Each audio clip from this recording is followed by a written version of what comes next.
Okay. All right. So I'm here with, please tell me your name. I'm Jason Hughes. All right. So Jason, how long have you been training at Guilherme Bell Brazilian Jiu-Jitsu? I started training in February 2009, so about 7 years now. 7 years. And so you become a black belt, right? Yeah, I got promoted to black belt this past December, and a lot of blood, sweat, and tears, but it was well worth all of that. All right. Cool, man. So tell me what is to become a black belt, and tell me a little bit about your journey from since you started to the black belt, like things that you went through. Give me a little story. Oh well, I started the journey trying to maybe get in shape and learn a little self defense on the ground. I was a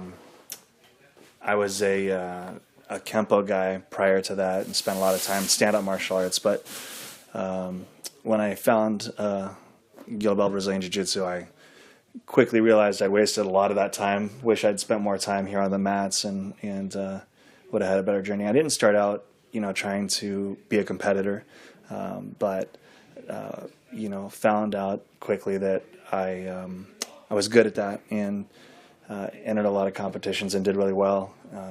And I think that that's kind of the quality of training that you get here. Even if it's not your primary goal, you're going to be well prepared to defend yourself or compete or meet other objectives other than what you started out to be. So I seen you through this whole journey, and also I know that's not is a good thing, but that happens sometimes to people. But you went through a couple injuries, and you prevail. Now you're still here, still training. You're like turning to a black belt. So what kind of advice you have to someone that's out there? And he's going through the same thing. He got an injury or got a surgery. So what do you think is a couple of things you can tell them so they should do that you did that worked for you? Well, the injuries were really difficult. I'm not gonna lie. It was a challenge mentally. One of the things about this place when you train is that it becomes the family and the lifestyle, and for me, I really needed that on a day-to-day basis. So when I got injured with my knee injury, I was out for 8 months, and that was very difficult emotionally to overcome. But I stayed, continued to come to class even though I couldn't train. I wanted to be part of the family, to be plugged into the community, to watch the techniques so that I didn't fall so far behind when I came back. But honestly, it was just the mindset of not quitting and never giving up. And once you start that journey and you establish the goals, okay, I want to be a black belt, or I want to, achieve these things, continuing to come to class even though I was injured was really not even an option. It was something I had to do because for me it's a lifestyle now, and it's changed every aspect of my life, from the way I eat to the way I raise my kids to the way I talk to people or deal with employees or things like that. I've learned a lot about other things other than just jiu-jitsu through the academy here. So. Good. And so I can tell that a lot of the things that the reasons that you accomplish what you accomplish, hearing what you just said, is through persistence, right? So I think you apply persistence pretty well, and probably that's one of the main reasons you got to where you're supposed to be, right? Yeah, I think the persistence was key. Never allowing yourself the luxury of not training, always focusing on getting up and getting into the academy, even on the days you don't want to be here. I've never shown up to the academy. Even when it was tough for me to get off the couch or get out of the office or whatever, I show up, and I've never finished a training session going, gosh, I wish I would have stayed home, or gosh, I wish I would have continued doing what I was doing. Every single time I come in, it's been worth it.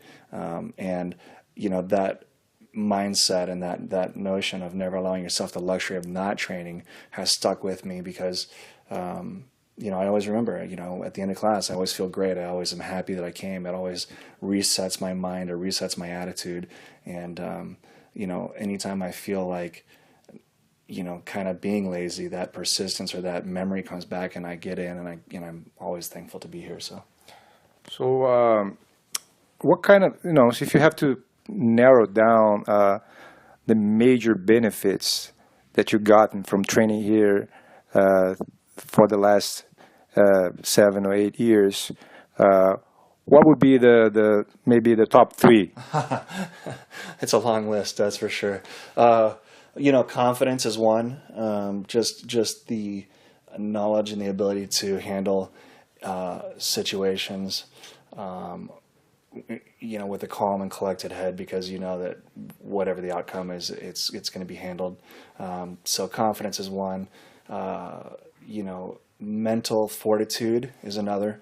That when Paula says, okay, one more round, and you're already dying on the mats, and you're already, feel like you're ready to be done for the day, knowing that you have that ability to rally your mind and that mental fortitude to come out and accomplish the next round.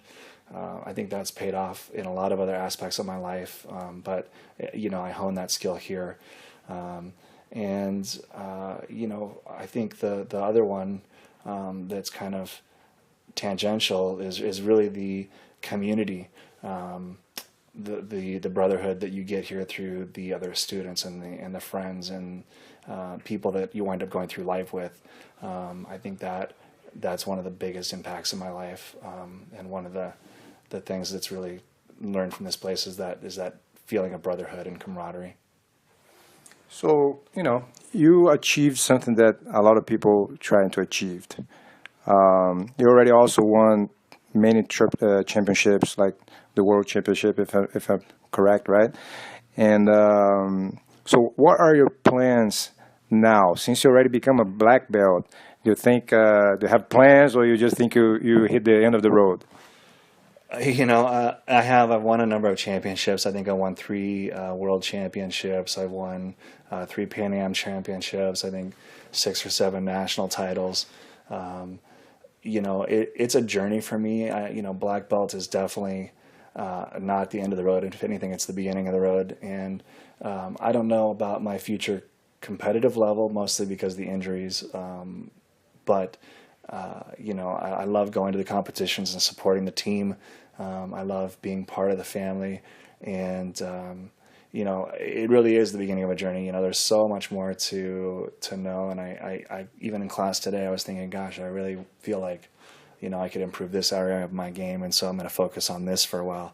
And just the ability to kind of relax and sit back and enjoy the ride and enjoy the journey, and not be distracted by the next promotion or the next belt or the next whatever. It's actually kind of a nice feeling, Cool. You own your own business, right? So,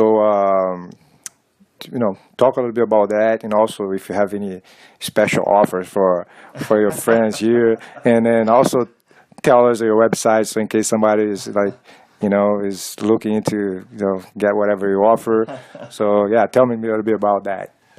Well, I'm fortunate enough to be involved in a number of different businesses, and in fact, some of them are actually with other members of the academy here that I met here, and we've grown some successful things like Sky Zone Trampoline Park, for example, out in Anaheim, and John Reed and I and another partner started that, and that was wonderful, life-changing, very successful, and that would have never happened had I not been part of the academy. So that was really, really neat. But anybody that wants to come down and jump and hang out, we'll get them down there and have fun, and But I think that honestly, that again, it's the fellowship that you build here that really launched a lot of that, and I'm very thankful for all of that.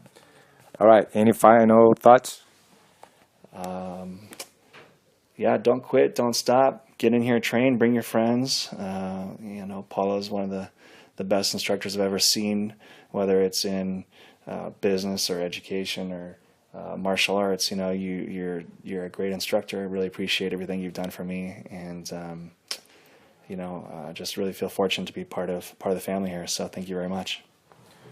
You're welcome, man. Thank you. All right.